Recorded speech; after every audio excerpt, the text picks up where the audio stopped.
que lo crucifiquen, eso gritaron, en especial los líderes religiosos de esos días, que lo crucifiquen, pues querían deshacerse de Cristo a cualquier precio, y la crucifixión era la peor clase de muerte.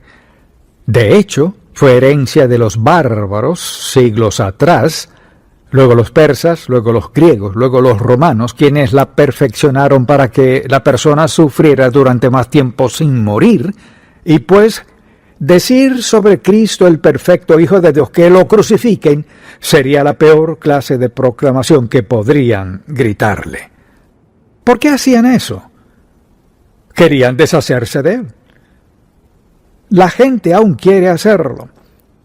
Las cosas no han cambiado mucho. A la gente no le gusta el nombre de Jesucristo, y a quienes no les gusta lo dan a conocer. Quienes sí lo amamos, lo damos a conocer también. Y cuando miramos la Biblia, descubrimos quiénes estaban detrás de esto. Eran los líderes religiosos de esos días, pues él interfería con su sistema religioso. Es decir, él no enseñaba lo mismo que ellos y estaban perdiendo el control. Y la única forma de deshacerse de él era decir, indicar, que gritaran, que lo crucifiquen. Y al ver ese pasaje de la Biblia, vayamos por favor a 1 de Corintios capítulo 1, y comencemos en el versículo 18, pues Pablo aquí describe de qué se trata esto. Y dice, por ejemplo, desde el versículo 18, porque la palabra de la cruz es locura a los que se pierden, pero a los que se salvan es poder de Dios. Es decir, la gente perdida cree que eso es absurdo. Pues está escrito, destruiré la sabiduría de los sabios y desecharé el entendimiento de los entendidos. ¿Dónde está el sabio? ¿No ha enloquecido Dios la sabiduría del mundo? Pues ya que en la sabiduría de Dios el mundo no conoció a Dios, mediante la sabiduría agradó a Dios salvar a los creyentes por la locura de la predicación, porque los judíos piden señales y los griegos buscan sabiduría, pero nosotros predicamos a Cristo crucificado, para los judíos ciertamente tropezadero y para los gentiles locura, mas para los llamados, así judíos como griegos, Cristo poder de Dios y sabiduría de Dios. ¿Quién era él? No era solo un predicador, pero era algo más. No solo un tipo itinerante que llegó, eso piensa el mundo, que era un maestro más, pero la Biblia nos dice que es mucho más que eso. ¿Quién era este hombre con esa idea de nueva vida? Alentaba a la gente, por ejemplo, en el Imperio Romano a amarse unos a otros, que era algo radical. Amar a los demás, perdonarse unos a otros. No, tú no amas a tus enemigos, los destruyes, los matas de ser posible. Así que su mensaje era punzante, era perturbador, todo su modo de pensar, y él invitaba a la gente a llevar un estilo de vida muy distinto. De hecho, cuando leemos el Sermón del Monte, por ejemplo, y observamos el estilo de vida que tenían, era muy diferente, y como es de esperar, les preocupaba mucho este predicador itinerante llamado Jesucristo. Y si piensan algunas cosas que dijo, les enseñó cómo orar. Pues tenían sus plegarias, necesitaban que les enseñara a orar, tenían plegarias que repetían, les enseñó a orar, también les enseñó a no preocuparse, les enseñó a confiar en el Padre Celestial por todo, y les enseñó a orar por todas sus necesidades. Todo era un estilo de vida muy distinto y una religión muy distinta a lo que les interesaba o a lo que acostumbraban. Y así, él era un intruso en su sociedad, un intruso en su religión. No había nada en él que fuera atractivo para esos líderes religiosos.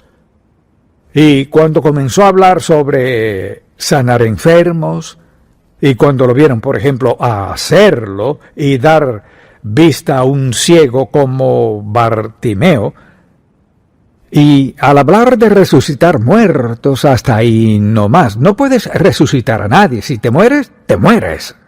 Aún así de eso les hablaba, y el hecho de que la gente no parecía objetarlo, sino que cada vez eran más y la gente menospreciaba a los fariseos y los saduceos, porque este hombre les ofrecía la promesa de la vida. Vida que tenía belleza, vida que tenía gloria, que tenía un sentido de satisfacción, en especial la parte de amar a los demás, que no se preocuparan, que no tuvieran miedo, sino que su Padre Celestial proveería todas sus necesidades. Todas estas eran ideas que los fariseos y saduceos sabían bien, pero Cristo lo enseñaba de forma práctica. Sanar a los enfermos era serio para ellos. Y cuando Él resucitó gente, eso fue el colmo. Nadie puede resucitar, es imposible resucitar. Y a pesar de lo que vieron, de lo que la gente vio y lo que los emocionaba, estos líderes religiosos estaban contra Cristo. Su autoridad en contra de Él y su intención era destruirlo a cualquier precio. Todo lo que pareciera amenazar sus ideas, sus leyes de cualquier forma, o reuniera a la gente y les diera una nueva idea de la vida, y en especial de una idea teológica, era una amenaza. Y Jesucristo entra en escena, el eterno Hijo de Dios, con amor, bondad, compasión, misericordia, piedad y sanidad, pero se pasó de la raya cuando habló de ser el Hijo de Dios. Y Cristo entró en escena con una idea muy nueva de la vida y querían deshacerse de Él a toda costa. Pues creer lo que Cristo enseñaba era para los fariseos y saduceos perder control de la gente en aquel tiempo. Así que si usted hubiese vivido en aquel tiempo, ¿cree que habría seguido a Cristo? ¿O cree que quizás habría pensado, es un poco más seguro seguir a los romanos porque tienen el poder? Sé que este hombre predica sanidad, perdón, limpieza, el cielo y todo esto, y suena bien, pero ¿sería seguro vivir así? No. ¿O cree que Jesucristo es el Hijo de Dios y es el único Salvador, o no lo cree? Jesucristo decía todo muy directo y claro. No llegamos al punto de tener que elegir. Bien, quizás tenía razón y quizás se equivocó. No. Cristo es el unigénito del Padre, el Hijo de Dios, nacido de una virgen, profetizado por Isaías y los profetas, quien liberaría a la humanidad de pecado, desobediencia y rebeldía, y en ese proceso trastocaría demasiado a la sociedad. Eso hizo Él. ¿Qué trastoca el estilo de vida que tenemos? Pues ya está trastocado. Y entonces lo que creemos es cada vez menos popular y más amenazante para una sociedad que quiere ser libre de lo moral y en todo sentido.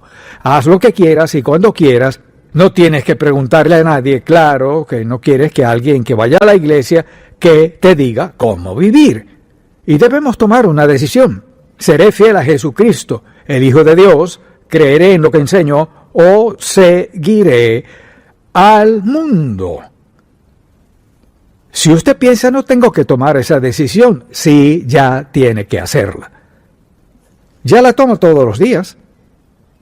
Si ve la televisión, escucha a sus colegas de trabajo o algunos amigos, o gente desconocida, quienes sean, hay mucha presión de quitar de la sociedad todo sobre Cristo, lo recto, lo que sea de esa índole.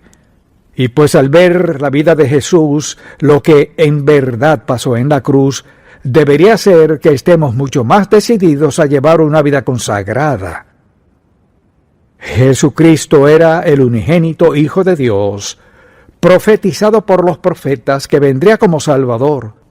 Todo lo que enseñó era sumamente esencial, pero lo más importante que Cristo hizo, ¿qué cree que fue? Lo más importante que hizo fue morir como aquel que llevó el pecado del mundo, el Salvador, el Señor Jesucristo. Vino al mundo con el propósito principal de morir por nuestros pecados y cuanto más lo obedezcamos, lo adoremos, alabemos, le seamos fieles, más incómodos estarán quienes nos rodean.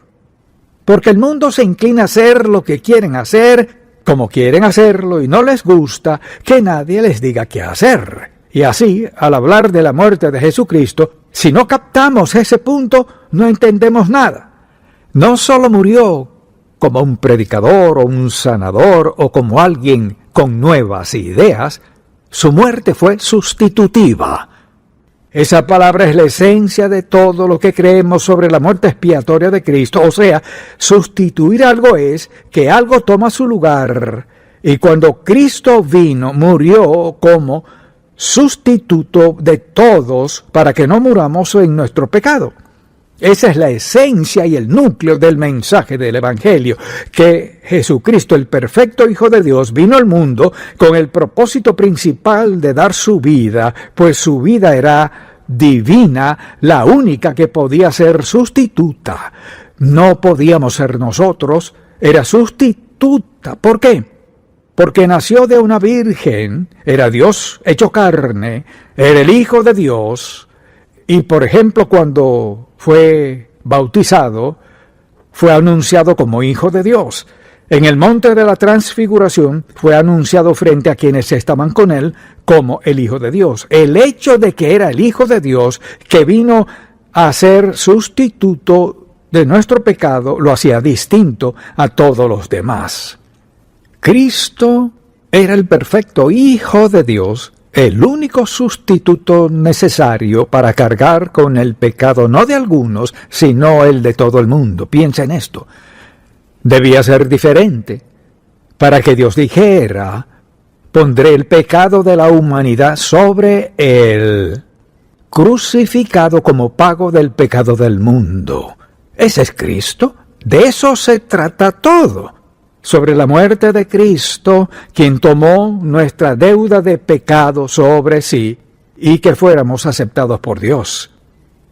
Pues Cristo vino para que tuviéramos vida y vida en abundancia.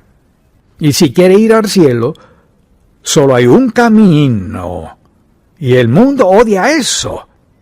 Mas Cristo dijo: yo soy el camino, la verdad y la vida, y lo dejó muy claro: nadie viene al Padre sino por mí. O lo cree o no lo cree. Si no lo cree, no cree la palabra de Dios. Si lo cree, ¿sabe por qué lo cree? Porque solo Jesucristo, el perfecto Hijo de Dios, es el único sacrificio aceptable, porque es el único sacrificio sin pecado que existió. Y cuando alguien le pregunta: ¿eres cristiano? Sí. Lo miran y piensas: pues si tienes esta experiencia de salvación, soy tan bueno como tú. Vas a la iglesia, yo también, te bautizaron, a mí también. Tú crees sobre Cristo, yo creo sobre Cristo. No. No creemos sobre Cristo, creemos en Cristo, al grado que nos sometemos a Él como nuestro Salvador, Señor y amo, nuestro Dios. Y nuestra esperanza del cielo es más que eso, es absoluta seguridad. Y pues vivimos en un mundo donde el trauma es cada día peor. Pues cuanto más santo sea el pueblo de Dios, más inaceptable se vuelve. Somos más fieles a la palabra de Dios al decir que Jesucristo es el único camino. Entonces, cuando sus nietos o quizás sus hijos vengan y le hablen de lo que están aprendiendo y el hecho de que no quieren ser de mente cerrada porque lo hace un poco más difícil, usted no, mire, si alguien le dice que tiene la mente cerrada, dígale: yo soy cerrado, solo creo lo que Dios dijo. Punto. Fin de la historia. Pues, ¿qué dijo Dios? Bueno, me alegra que me pregunte, porque quería que me preguntara. Pues, ¿qué? ¿Qué dice Dios? Dios dice: enviado a mi Hijo unigénito al mundo, para que todo aquel que en Él cree tenga vida eterna. Quienes no creen, la ira de Dios vendrá sobre ellos. Sé que no les gusta eso, lo siento, pero ese es el problema. Cristo fue muy claro.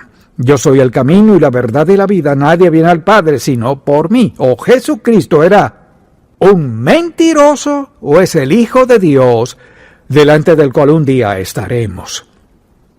Y cuando leemos la Biblia y buscamos Romanos capítulo 5, por ejemplo, le invito a acompañarme, es un pasaje maravilloso.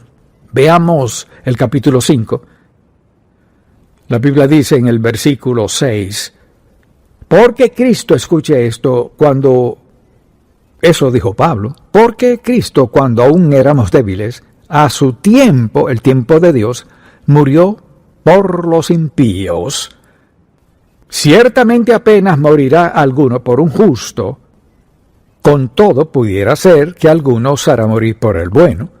Mas Dios muestra su amor para con nosotros en que, siendo aún pecadores, Cristo murió por nosotros, murió en nuestro nombre. Escuche, pues mucho más, estando ya justificados en su sangre. ¿Qué significa? Significa que la sangre del Señor se derramó y quienes lo aceptamos como Salvador somos justificados, o sea, declarados justos por lo que Él hizo, no por lo que hicimos.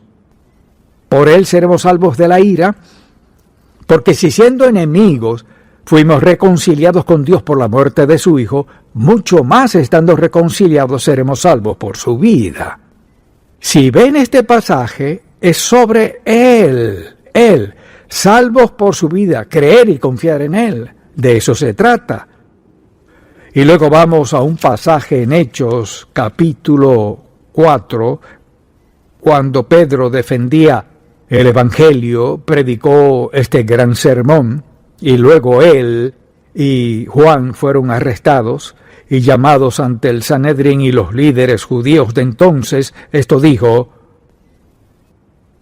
Pedro dijo en el versículo 11 de este capítulo 4, hablando de Cristo, es la piedra reprobada por vosotros los edificadores, la cual ha venido a ser cabeza del ángulo, hablando de Cristo. Y luego declara esto, y en ningún otro hay salvación, porque no hay otro nombre bajo el cielo dado a los hombres en que podamos ser salvos. Mire ese versículo bíblico. O cree en la Biblia o no lo cree. O cree que es el único camino o no.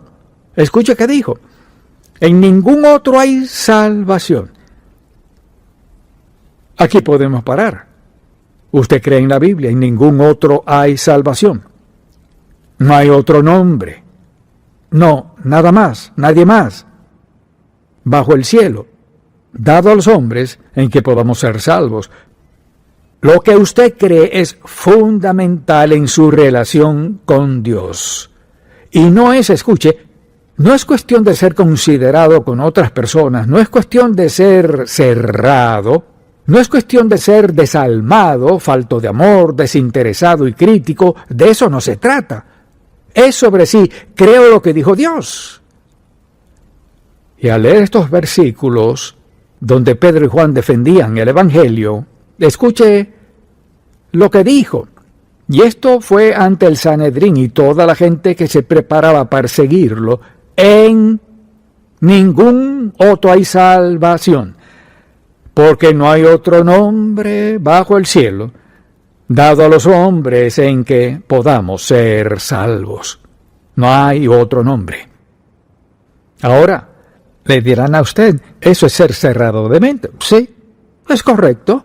Dios es cerrado de mente.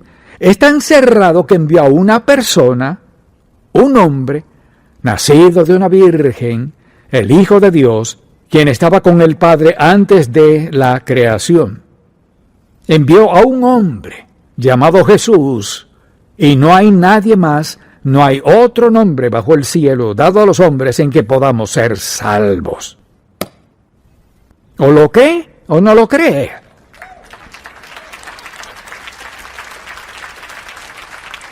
Y puede esperar que lo critiquen, y no debemos avergonzarnos del testimonio del Evangelio de Cristo. Ahora piense en esto, piénselo. ¿Deja Dios claro en su palabra cómo ser salvos? Y la respuesta es sí. Deja claro en su palabra que quienes están dispuestos a confiar en Él como su Salvador serán salvos, así es. La pregunta es, ¿creeré lo que Dios dijo o no? Así que le preguntaría esto a cualquiera, si no cree en lo que dice la Biblia, ¿en qué va a creer? Es decir, ¿en dónde pondrá su fe si no es en la palabra de Dios? Si hay algo aparte de esto, ¿en qué va a creer? Pero cuando se trata de la eternidad, no hay más. Así que debe preguntarse, ¿le creo a la palabra de Dios o no le creo? Y segundo, ¿acaso lo creo con toda firmeza y tengo la valentía de decirle a la gente con quien vivo, trabajo o me topo en la calle cuando lo dudan? ¿Tiene usted el valor de decir, cuando le preguntan, ¿crees que Cristo es el único camino? Contésteles, lo dice la Biblia. Bueno, ¿y crees todo lo que dice la Biblia? Claro que sí. Y luego dígales, ¿en qué cree usted? Es decir, no hay ninguna razón para ceder, no hay ninguna razón para avergonzarse, no hay ninguna razón para tener miedo de defender la verdad de la palabra de Dios. No hay razón.